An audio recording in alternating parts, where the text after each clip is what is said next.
दोस्तों नमस्कार। एक जिम्मेदार व्यक्ति की अदद जरूरत है, या कहें एक निर्णायक व्यक्ति की अदद जरूरत है इस देश में, क्योंकि कोई भी जिम्मेदारी लेने को तैयार नहीं है। हालात कितने भी बद से बदतर हों, जिम्मेदारी लेने को कोई भी तैयार नहीं है।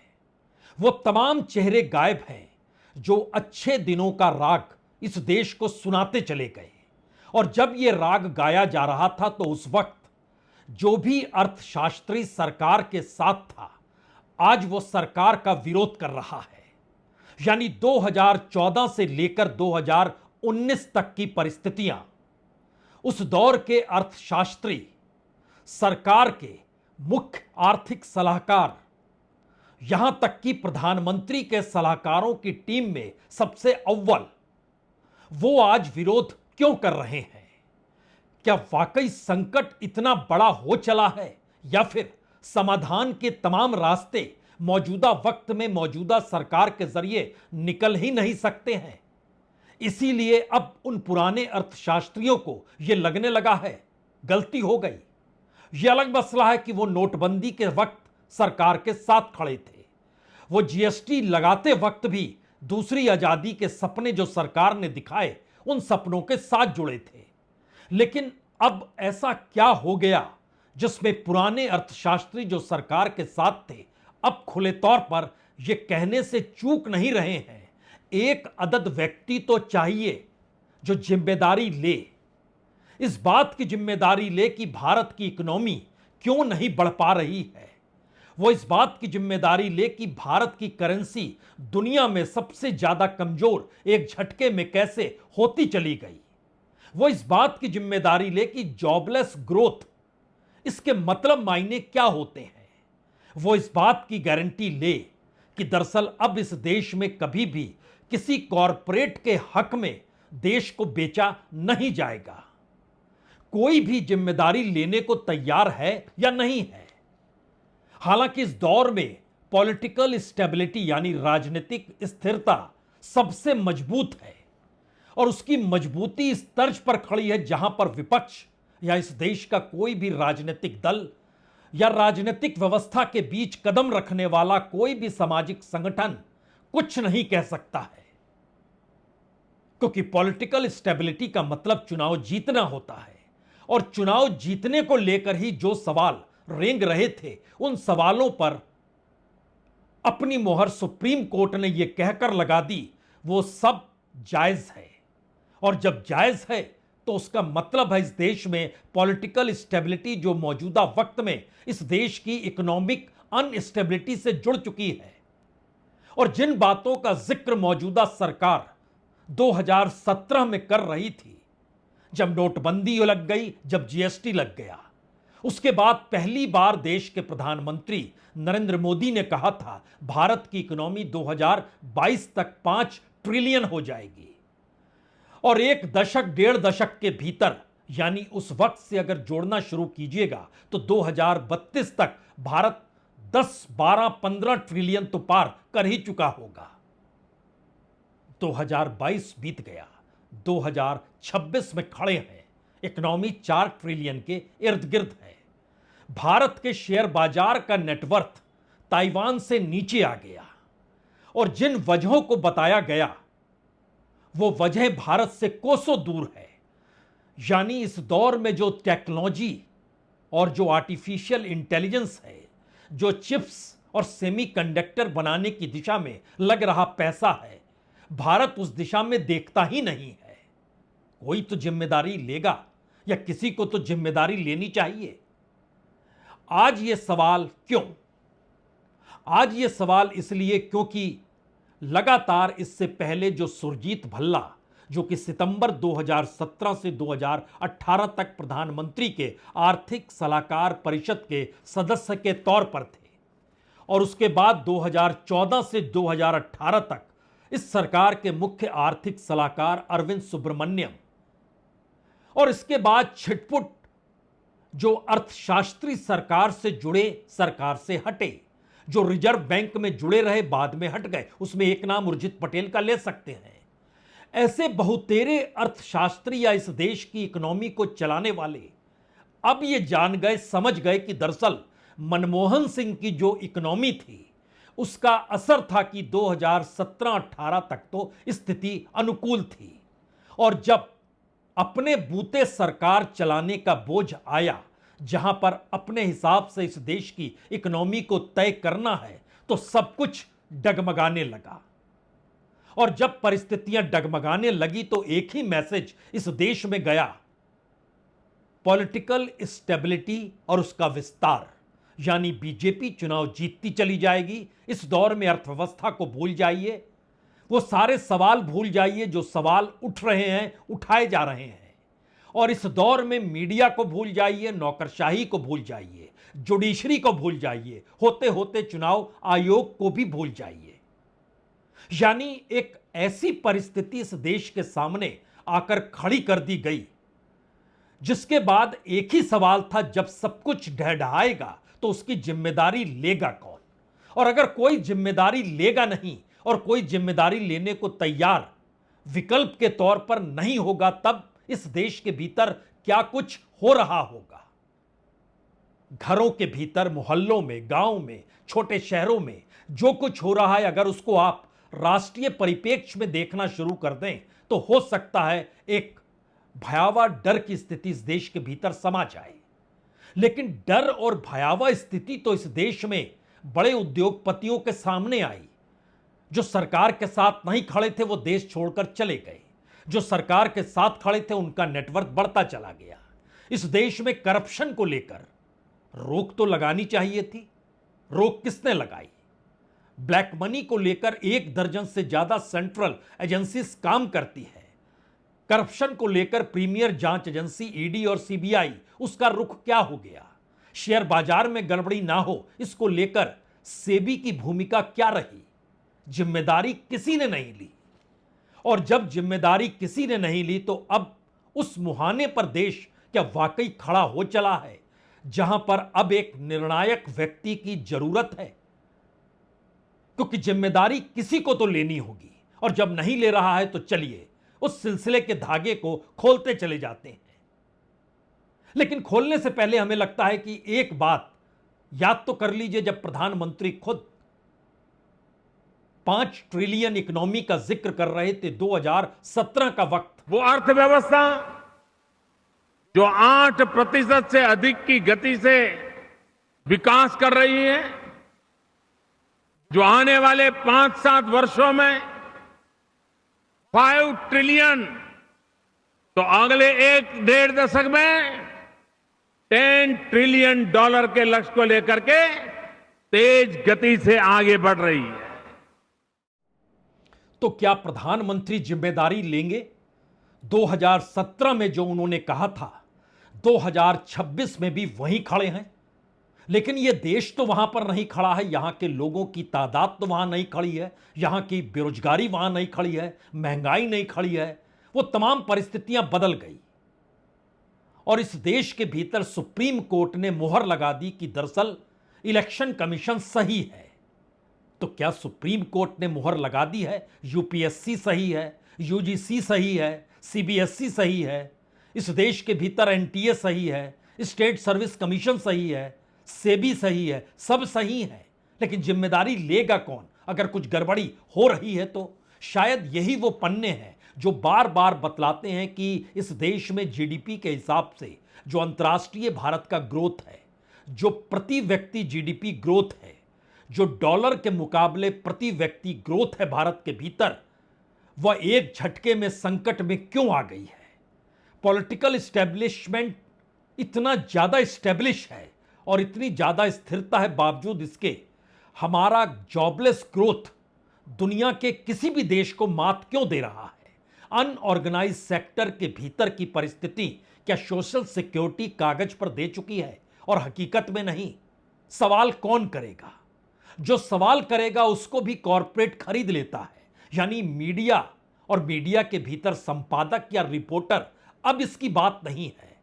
अब तो एक बिजनेस मॉडल के तहत इस देश के हर इंस्टीट्यूशन को देखा जाता है, वो यूनिवर्सिटीज हो, वो हॉस्पिटल्स हो, वो इस देश के भीतर मीडिया इंस्टीट्यूशंस ही क्यों ना हो, उनको भी खरीद लिया जाता और खरीदने के तौर तरीके क्या होते हैं, कैसे केस बनते हैं, उन केस के जरिए कैसे दबाव बनाया जाता है, सामाजिक तौर पर कैसे बहिष्कार किया जाता है, यानी कड़ी दर कड़ी जोड़ते चले जाइएगा। तो अब नया सवाल यह भी होगा, जिम्मेदारी अगर कल को कोई नहीं लेगा, जैसे आज भी नहीं ले रहा है, तो जो सवाल इस देश के इकोनॉमिस्टों के सामने हैं, वही सवाल कल इस देश के जजेस के सामने होंगे, चुनाव आयोग के सामने होंगे, आयुक्तों के सामने होंगे, जो इन्फोर्समेंट डायरेक्टरेट होंगे उनके सामने होंगे, जो इस देश के मीडिया हाउस को चलाते हैं उनके सामने भी होंगे। क्योंकि जिम्मेदारी से मुक्त होकर सिर्फ संकट बताना और समाधान की दिशा में ना बढ़ना, भारत की इकोनॉमी तीसरे नंबर पर हो जाएगी, पूरे देश में डुगडुगी बजी, लेकिन वो तीसरे नहीं बल्कि 5वें नंबर पर खिसक गई, खामोशी बरत ली गई। भारत का शेयर बाजार ताइवान से भी ज्यादा सिकुड़ गया, यानी जो ताइवान भारत के पीछे एक छोटा सा देश और जिस शेयर बाजार पे भारत गर्व करता है, उसकी नेटवर्थ 4.92 ट्रिलियन डॉलर हो गई, यानी 413 लाख करोड़। और ताइवान की नेटवर्थ जो वहां के शेयर बाजार की थी वो 415 लाख करोड़ हो गई। क्यों हो गई? इसलिए हो गई क्योंकि आर्टिफिशियल इंटेलिजेंस और चिप का ये दौर है, ये सेमीकंडक्टर का दौर है। सब कोई उसी में पैसा लगा रहा है और भारत का पैसा मनरेगा तक के लिए है नहीं, रिसर्च एंड डेवलपमेंट में सबसे कम है। इस देश की यूनिवर्सिटीज में जो पोस्ट ग्रेजुएट के बाद डॉक्टरेट की डिग्री पाने के लिए जिन विषयों को चुना जाता है, वो विषय पॉलिटिकल वे में सरकार का हित कैसे साधें, उस दिशा में पैसा लगाया जा रहा है। तो फिर बचेगा क्या? और जिम्मेदारी से मुक्त होते हुए इस देश के हर व्यक्ति को अपराधी करार देना और वो व्यक्ति भी अपराधी खुद को मानते हुए इस देश में सहूलियत और विशेषाधिकार पाए, तो उसके अपने जुड़ाव इस समाज से कैसे होंगे? इस देश की विधानसभा के भीतर बैठे विधायकों, इस देश की संसद के भीतर बैठे एमपीज हो, ध्यान दीजिए, इनके कोई रिश्ते इस देश के लोगों के साथ नहीं है। और अब तो वोट की परिस्थिति भी खत्म हो गई, तो बचा क्या? यानी विशेषाधिकार तबका जो पॉलिटिकल तौर पर पॉलिटिकल एस्टेब्लिशमेंट के साथ खड़ा है, उसको तो सहूलियत मिलेगी। और जो उस दायरे के भीतर कॉरपोरेट कभी आएगा, कभी कोई जज निकल कर आएगा, कभी कोई नौकरशाह निकल कर आएगा, कभी कोई किसी मीडिया हाउस का मालिक निकल कर आएगा, वह एक कोठरी बनती चली जाएगी। और देश जिस भी स्थिति में हो, जिस भी संकट में हो, कोई जिम्मेदारी नहीं लेगा। यह होमुर्ज का संकट जो बतलाया जा रहा है एक क्षण के लिए, कोविड के बाद, कोविड में संकट आया था, लेकिन अब 2022 को एक लकीर के तौर पर मानिए। 2022 से 2026 के बीच होमुर्ज नहीं था, लेकिन भारत की करेंसी 20% गिर गई। ना सिर्फ गिरी, बल्कि दुनिया की तमाम करेंसियों की तुलना में रुपया सबसे कमजोर हो गया डॉलर की तुलना में। और इसी दौर में भारत का प्रोडक्शन, भारत का एक्सपोर्ट वो कम होता चला गया। और अगर उस पूरे पीरियड को, बीते 10-12 वर्षों को आप रीड कीजिएगा, तो जहां पर सरकार ने सबसे कम पैसा लगाया वो एग्रीकल्चर का क्षेत्र है, इस देश के एग्रीकल्चर लेबर्स का क्षेत्र है। और उसी ने इस देश में सबसे ज्यादा अन्न उपजाया और भारत ने एक्सपोर्ट अनाज किया। लेकिन अब होमुर्ज का संकट अब आता है, जब आपको खाद नहीं मिलेगी, तब सवाल होगा कि अनाज कैसे होगा। इस दौर में सिंचाई की व्यवस्था 27% से आगे बढ़ नहीं पा रही है। कागजों पर देखेंगे तो हो सकता है वो आपको 63% तक नजर आए, लेकिन राज्य दर राज्य के डाटा अगर मिलाते चले जाइएगा तो वो 27% पे अटक जाएंगे। यानी एक बेसिक इंफ्रास्ट्रक्चर की जरूरत वो गायब है। इंफ्रास्ट्रक्चर वही बनेगा जहां पर पूंजी होगी, पूंजी से पूंजी बनेगी। इसीलिए भारत में जिम्मेदारी न लेवाने वाली सरकार को मुनाफा चाहिए, प्रॉफिट चाहिए, लाभ चाहिए, हर जगह फायदा होना चाहिए। यह मैसेज किसी कॉरपोरेट का नहीं है, किसी इंडस्ट्रियलिस्ट का नहीं है, बल्कि सरकार का ही यह मैसेज है। यानी सरकार एक इंडस्ट्री के तौर पर इस देश में काम कर रही है और चलाने वाले उस इंडस्ट्री के सीईओ के तौर पर मौजूद हैं। और जैसे ही यह कहा जाएगा कि दरअसल हम जिम्मेदारी लेते हैं कि जो एक्सपेंशन होना था इस देश के भीतर वो नहीं कर पाए, झटके में यह देश खोजने लगेगा एक दूसरा चेहरा जो जिम्मेदारी भी ले और निर्णायक तौर पर काम भी करे। जब इन बातों का हम जिक्र कर रहे हैं तो कुछ डाटा बहुत जरूरी है जिसको आप देख पाएं, समझ पाएं। और यह इसलिए भी जरूरी है क्योंकि इस देश के भीतर जब जिम्मेदारी कोई लेता ही नहीं है तो जो भी हो उसको तो बदल देना चाहिए। आपने जिम्मेदारी नहीं ली। इन बातों का जिक्र पुराने इकोनॉमिस्ट कर रहे हैं जो सरकार के साथ थे। वही कह रहे हैं कि निर्णायक व्यक्ति अब कहां छुपा है, उसको लेकर आइए, जिस पर जनता का भरोसा हो, बाजार का भरोसा हो, बड़े इंडस्ट्रियलिस्टों का भरोसा हो, बैंकिंग सिस्टम को भरोसा हो। लेकिन सब कुछ उस खामोशी और दिशाहीनता में डगमगा गया जो दिल्ली के भीतर सत्ता में घुमड़ती है। और मुंबई आर्थिक राजधानी, लेकिन हर घटनाक्रम का वो इंतजार करता है, देखता है और फिर देखकर समझ जाता है कि अब सिर्फ पॉजिटिव बातें करनी है, समाधान हो या ना हो। लेकिन जो गड़बड़ियां हैं उसको छुपाना है और जो कमजोरियां हैं उसको ढकते हुए नए सिरे से उसको गढ़ना है। क्या इस परिस्थिति में यह देश खड़ा हो चला है?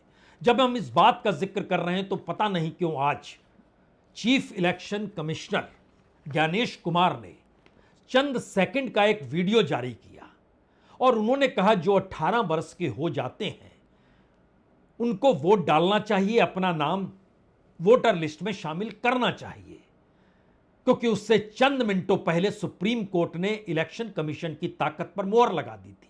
असल में यह पूरा सिस्टम कमोवेश एक सरीखा है। इलेक्शन कमीशन ने ऐसी व्यवस्था की कि सत्ता चुनाव हारे नहीं, वो सत्ता उसकी बरकरार रहे और उसी के जरिए हर कोई समाधान खोजने की दिशा में बढ़े और जनता के सामने कोई भी मुश्किल हालात हो वो कम से कम विपक्ष या फिर इस देश में किसी वैकल्पिक सोच के साथ जुड़ ही ना पाए। और ये दोनों सोच इस देश में देश विरोधी कैसे करार दी जाए, इसको लेकर एक सिस्टम भी सत्ता ने बना लिया। तो बात यह है कि अगर चुनाव आयोग सत्ता के लिए सिस्टम बनाता है तो फिर सत्ता का भी यह काम होगा कि जिम्मेदारी ना लेते हुए कमोवेश अपने इर्द गिर्द वैसी ही ताकतों के लिए सिस्टम बनाता चला जाए जिसमें सरकार ऐसी व्यवस्था करे कि उसका लाभ कुछ हाथों में सिमट जाए। मसलन कुछ बड़े कॉरपोरेट को लाभ हो, मसलन घरेलू विदेशी निवेशक घाटे में रहें लेकिन बड़े निवेशक फायदे में रहें, जो बीजेपी के स्टेट्स हैं उनको प्राथमिकता मिले, जहां बीजेपी चुनाव नहीं जीत पाती है वहां संसाधनों की कमी हो, वहां पर निवेश कम हो। निजी कॉरपोरेट निवेश 2014 में लगभग इस देश की इकोनॉमी में 17% था, आज की तारीख में वो 8% है। लेकिन उसी कॉरपोरेट के भीतर सरकारी संपत्ति का निवेश जो पब्लिक सेक्टर के जरिए हो गया वो लगभग 52% तक हो गया। उसी निवेश के जरिए कॉरपोरेट का नेटवर्थ भारत की जीडीपी की तुलना में लगभग 8 गुना ज्यादा तेजी रफ्तार से न्यूनतम बढ़ा, मैक्सिमम 200 गुना तक बढ़ा।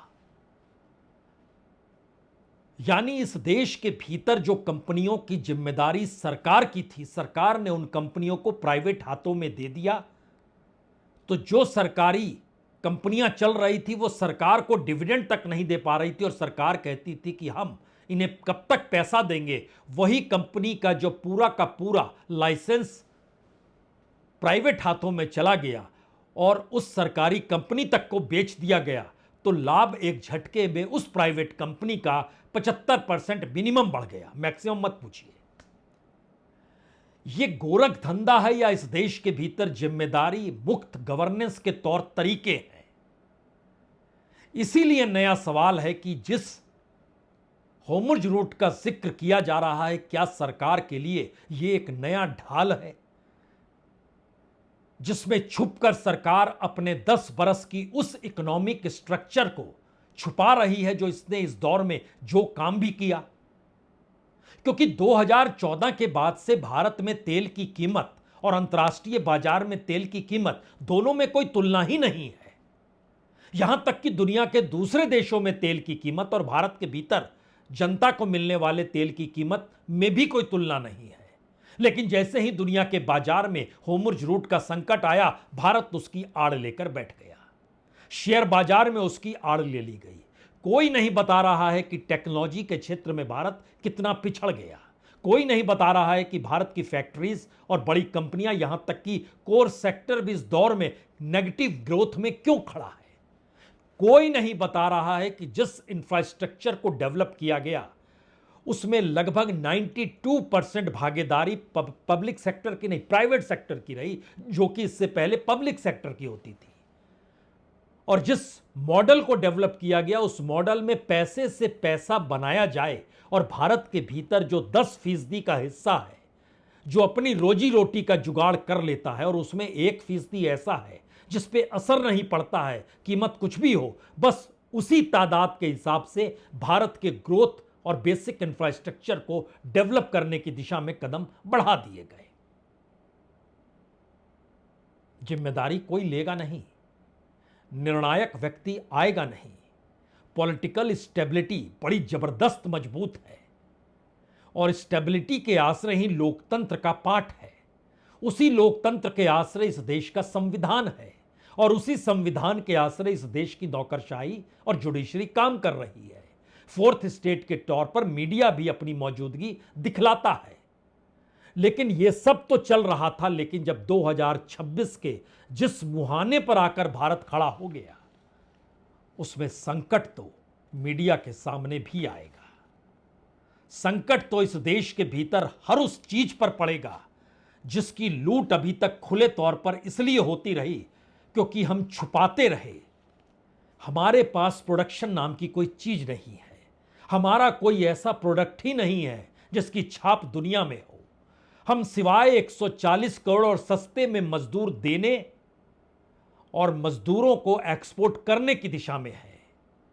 भारत दुनिया में नंबर 1 पर है, जहां पर दुनिया भर में काम करने वाले भारतीय, कहीं मजदूर, कहीं अफसर, कहीं बिजनेसमैन, जो अपने सगे संबंधियों को पैसा बेचते हैं, उस पर भी 20% टैक्स लगाकर सरकार कमाई कर लेती है। और वो कमाई इतनी मोटी और बड़ी होती है कि अगर चाहे तो उस कमाई को ही अगर इस देश के बेसिक इंफ्रास्ट्रक्चर से जोड़ दे, जो लोगों की जरूरतें हैं न्यूनतम, तो भी 10 बरस में इतनी रकम हो जाएगी कि इस देश के भीतर आपको कोई चलाने की जरूरत नहीं पड़ेगी कि हम प्रधानमंत्री आवास योजना बना रहे हैं या फिर नल से जल दे रहे हैं। आपको वर्ल्ड बैंक और IMF से भी इतने लोन लेने की जरूरत नहीं पड़ेगी, जो लोन आपने 200 लाख करोड़ को भी पार करते हुए 250 लाख करोड़ के करीब पहुंच चुके हैं। और लाल लकीर IMF खींच रहा है ये कहते हुए कि हमारी ये योजनाएं आप अपने देश में लागू कीजिए। यानी इस देश के बेसिक इंफ्रास्ट्रक्चर पर टिका हुआ ये देश, जैसे खेती आप कह सकते हैं, जैसे इस देश के नदियों के किनारे की उपजी हुई जमीन जो होती है, जो वहां उपज ज्यादा होती है, वह भी वर्ल्ड बैंक के रिफॉर्म के तहत अगर समेटती चली जाएगी तो बचेगा कुछ भी नहीं। वो तो हिमालय तक ले जाना चाहते हैं। पहाड़ियों में छेद करते हुए अलग अलग तरीके से इंफ्रास्ट्रक्चर उन्होंने ही बनवा दिया। पैसा खूब दिया, पैसा खूब लिया गया, कर्ज बढ़ता गया, इंटरेस्ट बढ़ते बढ़ते उसको चुका पाने की स्थिति में नहीं आए तो उस पर भी हम कर्ज लेने लग गए। लेकिन पॉलिटिकल स्टेबिलिटी गजब की है, और पॉलिटिकल स्टेबिलिटी जब मजबूत होती चली जा रही हो और देश कमजोर होता चला जा रहा हो तो फिर क्या होता है? किसी निर्णायक व्यक्ति का इंतजार होता है या फिर निर्णय न ले पाने की परिस्थिति में जिम्मेदारी मुक्त सरकार की दिशा में कुछ बेचैनी सरकार को लेकर देश के भीतर होती है। फिलहाल इकोनॉमिस्टों के सामने यह सवाल है, और ये वो सवाल है जिसमें समाधान दे पाने की स्थिति में सरकार नहीं है। इसके ठीक उलट समाधान क्या नहीं करना है, इस पर खास तौर पर तवज्जो दी जा रही है। जो टैक्स का कानून है उसकी आड़ में मनमाने तरीके हैं। जो भारत का फेडरल स्ट्रक्चर है उसमें दरारें आ चुकी हैं। राज्यों की दमनकारी संस्थाओं का इस्तेमाल राजनीतिक विरोधी कारोबारी पर खुलकर होने लगा, और जो कारोबारी समुदाय है अब वो ज्यादा जोखिम लेने को तैयार नहीं है। वो डरा हुआ है। तो क्या ये माना जाए कि हर बुरी खबर इस दौर में दबा दी गई और जिस तीसरी बड़ी इकोनॉमी की दिशा में भारत बढ़ रहा था, वो इकोनॉमी तो दूर की गोटी हो गई। नए सवाल भारत के बेसिक इंफ्रास्ट्रक्चर से जुड़ते हुए कहीं इस देश के सामने अंतर्राष्ट्रीय तौर पर भारत को उसी जीरो में तब्दील तो नहीं कर रहे हैं जिस जीरो का इजाद भारत ने किया। इसका खुला जिक्र कर कर अपनी छाती पर तमगा विदेश मंत्रालय के अधिकारी नॉर्वे में लगा रहे थे। बहुत बहुत शुक्रिया, बहुत बहुत शुक्रिया।